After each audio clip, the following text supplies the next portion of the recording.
Good morning, my dear friends. Paper 2 TET question ಏನು ಇವತ್ತು ಬರೆದಿದ್ರೆ ಅದರ ಪೇಪರ್ 2ನ ಸೆಕೆಂಡ್ ಲ್ಯಾಂಗ್ವೇಜ್ ಇಂಗ್ಲೀಷ್ನ ಒಂದು ಕ್ವಶನ್ ಆನ್ಸರ್ಸ್ನ ವಿತ್ ಅನಾಲಿಸಿಸ್ ನಿಮ್ಗೆ ತಿಳಿಸ್ಬೇಕು ಅಂತ. ಈಗ ಮೊದಲನೇ ಕ್ವಶನ್ನು 31 ಕ್ವಶನ್ನು. ಆ ಪ್ಯಾಸೇಜ್ನ ಪೂರ್ತಿ ಓದಿದ ನಂತರ ನಮಗೆ a big cobra has got a big cobra has got into your compound. This announcement was made by. So answer ಭಾಳ ಈಸಿ ಇದೆ. Third one cyclist answer. Second question, the person who was sleeping in the shed was the old servant. He was sleeping, ಅವನು ಮಲ್ಕೊಂಡಿರ್ತಾನೆ. So answer ಹಾಗಾಗಿ second one ಇದೆ. And third question, the word laziest is closest in meaning. ಲೇಸಿಯೆಸ್ಟ್ಗೆ ಇಲ್ಲಿ active, moderate, beautiful ಅನ್ನೋದು ಬರೋದಿಲ್ಲ. ಇದು easy ಇದೆ. Lethargic the right answer. And next question, Dasa could not keep the surroundings tidy because the owner did not provide the grass cutter. So this is ಇದರಲ್ಲಿ ಈ ಕ್ವಶನಿಗೆ answer ಕೂಡ ಇದರಲ್ಲಿ first one is the right answer. The owner, ಯಾಕಂದರೆ ಅವನಿಗೆ ಅದೇ ಒಂದು ನೆಪವಾಗಿ ಹೇಳ್ತಾನೆ, ನನಗೆ ಗ್ರಾಸ್ ಕಟರ್ ಕೊಟ್ಟಿದ್ದಿದ್ರೆ ನಾನು ಹುಲ್ಲನ್ನ ಕಟ್ ಮಾಡ್ತಾಯಿದ್ದೆ ಅನ್ನುವಂಥದ್ದಕ್ಕೆ. Next question number 35, the neighbour became eloquent about the black market. The underline word refers here. So ಇಲ್ಲಿ ಏನಾಗ್ತದೆ, it is giving a strong message. So the right answer is first one, strong message ಆಗುತ್ತೆ.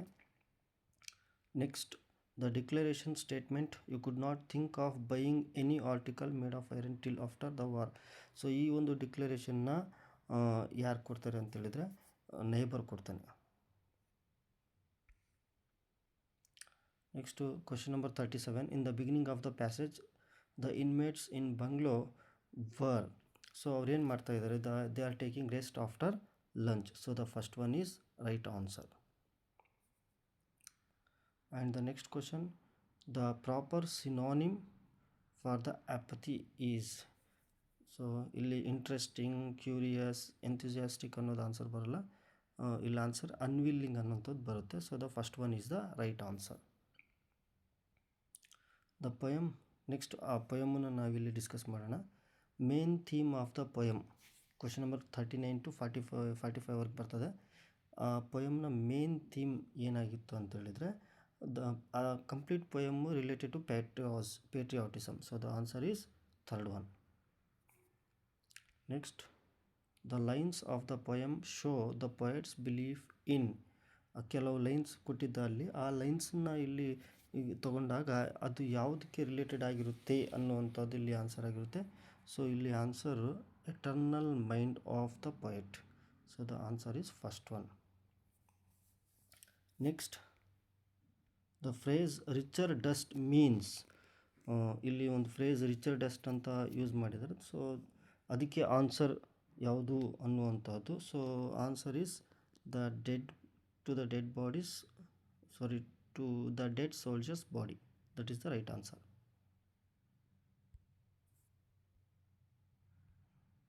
Next, 42 question number, in the above sentence peace is synonymous. Chaos, turmoil, conflict, these are not the synonym of the peace. Tranquility is the right answer. In the poem, the poet wished to die at. The question number 43, so he wanted to die not, basically ನಾವು foreign, garden, shit ಅಲ್ಲೆಲ್ಲ ಸಾಯ್ಲಿಕ್ಕೆ ಪಡಲ್ಲ, ಹೋಮ್ಲ್ಯಾಂಡಲ್ಲಿ ಸಾಯ್ಬೇಕು ಅಂತ ನಮ್ಮ ವಿಷಯ ಇರುತ್ತೆ. In the same way the poet also wished to die at homeland. So the answer is first. The poet romanticise the portrayal of. Question number 44. So here the answer is, I think there is a conflict between first and second, but I choose the second one. Maybe it is the right answer because ಅಲ್ಲಿ ಸೋಲ್ಜರ್ಸ್ನ ಒಂದು sacrifice ಬಗ್ಗೆ ಮಾತಾಡ್ತಿದ್ದಾರೆ. So ಹಾಗಾಗಿ ನನಗೆ sacrifice is the right answer ಅಂತ ಹಾಗೆ ಅನಿಸುತ್ತೆ. Next question number 45, in this poem the poet personifies. So that is the 45th question. ಇಲ್ಲಿ ಯಾವುದ್ರ ಬಗ್ಗೆ ಅವನು ಪರ್ಸನಿಫೈ ಮಾಡ್ತಾನೆ ಅಂದರೆ, of course is talking about is home land that is England. So the right answer is answer is England. Next grammar or vocabulary questions ಇದ್ದಾವೆ. ಇಲ್ಲಿ ಕೂಡ ನೋಡಿ 46 question. Of the following words which one of the following words the one that has 2 syllables? Medicine 3 syllable, educate ಎಜು ಅಲ್ಲಿ ಕೇಟ್ ಅಂದರೆ 3 syllable, ಇಲ್ಲೂ ಕೂಡ 3 syllables ಬರುತ್ತೆ. ಸೊ ಅಗ್ರಿ ಸೊ ಇಲ್ಲಿ ಸ್ಪ್ಲಿಟ್ ಆಗುತ್ತೆ, ಹಾಗಾಗಿ ಇಲ್ಲಿ 2 syllables ಆಗುತ್ತೆ. ಇನ್ನು ಬಯಾಲಜಿ ಕೂಡ 3 syllables ಆಗುತ್ತೆ. So the right answer is agree, third one. The next question 47. Leela looked dash the window. The correct word to be filled in the blank is. The right answer according to me through the window.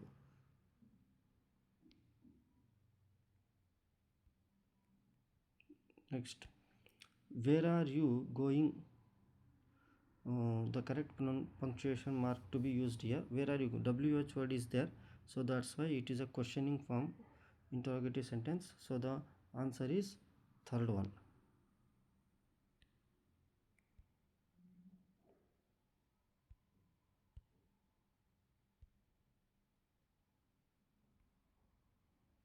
Next question. It was raining dash I forgot to take my umbrella. The correct word to be filled in the blank is. It was raining, so I forgot to take my umbrella. So that is the right answer. Grammar ಸ್ವಲ್ಪ ಈಸಿನೇ ಇದೆ. Next question. Mister Rajesh is dash MLA. he owns a costly car. So here answer 3 ಮತ್ತು 4ಅಲ್ಲಿ ಕೆಲವರಿಗೆ doubts ಇರುತ್ತೆ, but ಇಲ್ಲಿ clear ಆಗಿದೆ. ಯಾಕಂತೇಳಿದರೆ MLA, so it contains an. Actually ಎಮ್ಮನ್ನು ನಾವು ಬರಿಬೇಕಾದ್ರೆ ಹೀಗೆ ಬರಿತೀವಿ, ರೈಟ್? ಹಾಗಾಗ್ಬಿಟ್ಟು ಇಲ್ಲಿ ಓವೆಲ್ ಸೌಂಡ್ ಇದೆ. ಎಮ್ ಅನ್ನೋದು ಕಾನ್ಸನೆಂಟ್ ಲೆಟರ್ ಆಗಿದ್ರೂ ಕೂಡ ಓವೆಲ್ ಸೌಂಡ್ ಕೊಡ್ತಾ ಇದೆ, ಸೊ ಹಾಗಾಗಿ ಆ್ಯನ್ ಬರುತ್ತೆ. ಇನ್ ದ ಸೇಮ್ ವೇ ಇಲ್ಲಿ ಏನಾಗ್ತದೆ, ಎ ಅನ್ನುವಂಥದ್ದು ಆರ್ಟಿಕಲ್ ಬರುತ್ತೆ. ಸೊ ಹಾಗಾಗಿ answer is third one, an and a. Next pedagogy related questions. First question, transcription is writing practice means. So ಇಲ್ಲಿ ಟ್ರಾನ್ಸ್ಕ್ರಿಪ್ಷನ್ ಮೀನ್ಸು ಕಾಪಿ ಮಾಡುವುದು ಅಂತ ಅರ್ಥನೇ ಬರುತ್ತೆ. ಸೊ ಹಾಗಾಗಿ the correct answer is second one, copying. Next question. The best visual aids used for rapid identification of actual objects. So ಇಲ್ಲಿ actual objects ಅಂತ ಕೇಳಿದ್ದಾರೆ, ಹಾಗಾಗಿ ಇಲ್ಲಿ ಆನ್ಸರ್ ಏನು ಬರುತ್ತೆ, ಮಾಡೆಲ್ಸ್ ಅನ್ನುವಂಥದ್ದೇ ಬರುತ್ತೆ. ಯಾಕಂತೇಳಿದರೆ flash cards, pictures or charts actual ಆಗಿರುವಂತಹ ಒಂದು ಆಬ್ಜೆಕ್ಟ್ಸನ್ನು ಅದು ರಿಪ್ಲಿಕೇಶನ್ ಮಾಡೋದಿಲ್ಲ. ಸೊ ಹಾಗಾಗಿ that's the answer is model. Question number 53. Which approach uses real life tasks to promote English language learning? So here the answer is very clear that the task based learning is the right answer. Next, question number 54. The SOS approach in language teaching stands for. So SOS ಅನ್ನೋದನ್ನು ಇಲ್ಲಿ ಕೇಳ್ತಾ ಇದ್ದಾರೆ. So ಇದರಲ್ಲೂ ಕೂಡ ಕೆಲವೊಬ್ಬರಿಗೆ doubts ಇದೆ. Structural oral 2 or 3 ಅನ್ನುವಂತಹದ್ದು doubt ಇದೆ. ಸೊ ನನಗೂ ಕೂಡ 3 ರೈಟ್ ಆನ್ಸರ್ ಅಂತ ಅನ್ನಿಸ್ತಾ ಇದೆ, ಸಿಚುವೇಶನಲ್ ಓರಲ್ ಸ್ಟ್ರಕ್ಚರಲ್ ಅನ್ನುವಂಥದ್ದು. So according to me the 3 one is right. The humanistic approach in the classroom primarily focuses on the learner's holistic growth and emotions, and therefore does not prioritize. So this is the 55th question, and here the answer is the first one is the answer, because the ability to manipulate language in a social context. According to me, that is the right answer. Next, question number 56th. Constructivism in language teaching emphasizes.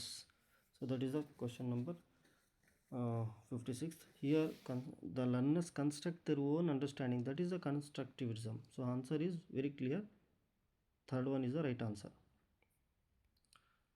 Next, the fastest period for natural language development is? Yes, it is infancy and childhood. That is the right answer. And question number 58, asking learners to change the ending of a story after a storytelling session primarily helps them to.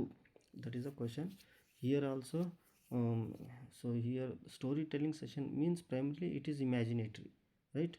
So the answer is fourth one, become imaginative and creative. For the development of oral skills and most suitable point of class organization is, that is the question number 59.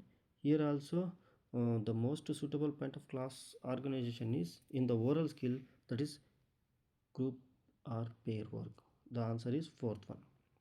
And the last one, homonyms have identical sound and spelling with unrelated meanings, but what is polysemy? He asked the definition of polysemy. Here the polysemy means one word carries several different senses or related meaning. So that's why the answer is third one.